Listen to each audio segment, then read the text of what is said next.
Hello and வணக்கம். Spring framework அப்படிங்கிறது ஜாவாவுடைய ஒரு ரொம்ப பாப்புலரான கிட்டத்தட்ட 20 வருஷங்களுக்கு மேலே யூஸ் பண்ணுற ஒரு ஃப்ரேம்வொர்க். இதுக்கு முன்னாடி இஜேபி இருந்தது, என்டர்பிரைஸ் ஜாவா பீன் அப்படின்னு சொல்லுவோம். இஜேபி வந்து கொஞ்சம் கஷ்டம் தான். அதுலேருந்து ஆப்ஜெக்ட்ஸை குக்கப் பண்ணி டேட்டாவை எடுக்கிறது கொஞ்சம் சிரமமான வேலையாக இருந்தது. ஸ்ப்ரிங் ஃப்ரேம்வொர்க் அது எல்லாத்தையுமே அடித்து நொறுக்கிற மாதிரி ரொம்ப ஈஸியான வேலை. ஆனாலும் அந்த அதே ஃபீச்சர்ஸ்லாம் வந்து எதுவுமே நம்ம லூஸ் பண்ணாத வகையில் ஸ்ப்ரிங் ஃப்ரேம்வொர்க் லான்ச் பண்ணாங்க. இதனால கொஞ்சம் கொஞ்சமாக வந்து ஸ்ப்ரிங்குக்கு ஸ்விட்ச் ஆக ஆரம்பித்தாங்க.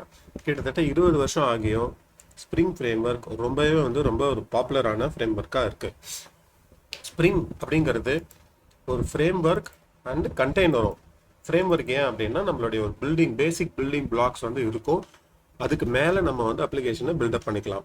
ஏன் கண்டெய்னர் அப்படின்னா ஸ்ப்ரிங்கே வந்து அந்த பீன்ஸ் எல்லாம் மேனேஜும் பண்ணும். எக்ஸ்டர்னலாக வேற ஒரு கண்டெய்னர் நமக்கு தேவையில்லை.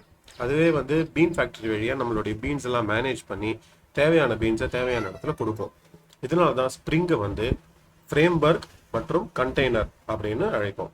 இப்போ ஃபர்ஸ்ட் ப்ராஜெக்ட் எப்படி கிரியேட் பண்ணுறது அப்படின்னு பார்ப்போம். start.spring.io அப்படின்னு ஒரு வெப்சைட் இருக்கும். இந்த வெப்சைட்டுக்குள்ளே போய் ப்ராஜெக்ட் டைப் வந்து மேவன் செலக்ட் பண்ணி லாங்குவேஜ் வந்து ஜாவா கொடுக்குறோம். இங்கே நீங்கள் டிஃபால்ட்டாக com.exampleனு இருக்குது, நீங்கள் அப்படியே விட்டுடலாம். ஆட் டிபெண்டன்சிஸில் போய் வெப் அப்படின்னு கொடுக்குறோம். வெப் கொடுத்தா என்ன போட்டிருக்கு? Build web including restful application using spring MVC uses Apache Tomcat as a default embedded container. Spring boot என்ன பண்ணும்? டிஃபால்ட்டாக ஒரு கண்டெய்னரை ஒரு சர்வரை யூஸ் பண்ணும். அந்த சர்வரில் தான் இந்த ஸ்ப்ரிங் எம்பிசி அப்ளிகேஷனை டெப்ளாய் பண்ணும். அதுக்கு நமக்கு டாம்கேட் சர்வர் இந்த ஸ்ப்ரிங் வெப்பில் வருதான். இதை செலக்ட் பண்ணி நம்ம ஜென்ரேட் கொடுத்துருவோம். ஜென்ரேட் ஆகி டவுன்லோட் ஆகிடும்.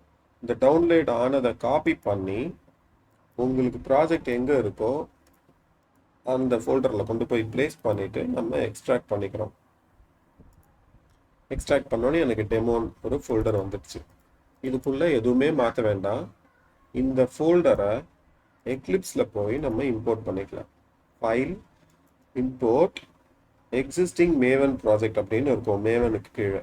அதில் நெக்ஸ்ட்டு கொடுத்து ரூட் டைரக்டரியில் ப்ரௌஸ் பண்ணி நம்மளுடைய ஃபோல்டர் எங்கே நீங்கள் எக்ஸ்ட்ராக்ட் பண்ணி வச்சுருக்கீங்களோ அந்த ஃபோல்டரை ஓப்பன் பண்ணிங்கன்னா com.xml ஆட்டோமேட்டிக்காக ரெகக்னைஸ் பண்ணி டிக் கொடுத்து இங்கே வந்துடும்.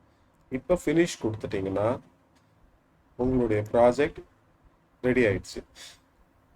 எனக்கு உடனே இப்போ டவுன்லோட் ஆயிடுச்சு மேவன் டிபெண்டன்சி. ஏன்னா என்னுடைய இன்டர்நெட் ஸ்பீட்னால உங்களுடைய ஸ்பீடுக்கு தகுந்த மாதிரி கொஞ்சம் நேரம் ஆகும். கீழே இங்கே ஒரு ப்ராக்ரஸ் மாதிரி வரும், அதை பார்த்துட்டு இருங்க. இது ஃபுல்லாக டவுன்லோட் ஆனால் தான் உங்கள் ப்ராஜெக்ட் வந்து ஒர்க் ஆகும்.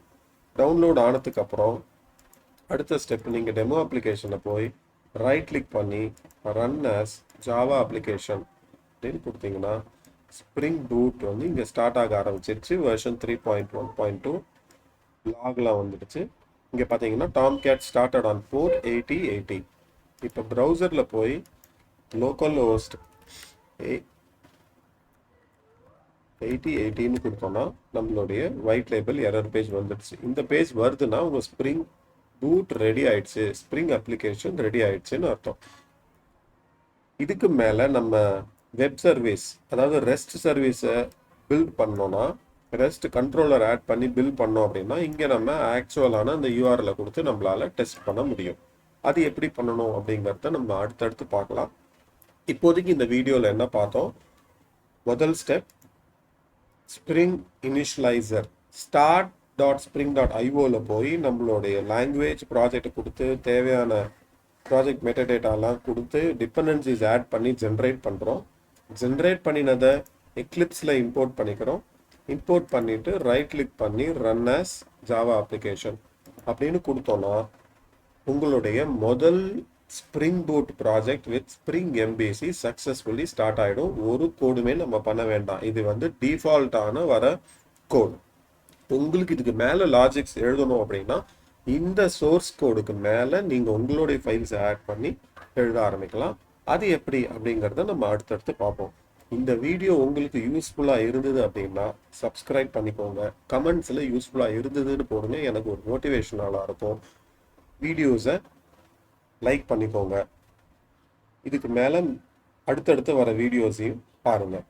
இது இல்லாமல் சேனலில் ஆங்குலர், நோட் மற்றும் ஜாவா பசில்ஸ், இந்த மாதிரி பல டெக்னிக்கல் வீடியோஸ்லாம் நான் என்னென்ன லேர்ன் பண்ணினேனோ 20 வருஷத்தில் இதெல்லாம் நான் ஷேர் பண்ணிகிட்ருக்கேன். இதெல்லாம் பாருங்கள். மீண்டும் இன்னொரு வீடியோவில் சந்திப்போம். அது வரைக்கும் வணக்கம். Take care. Bye bye.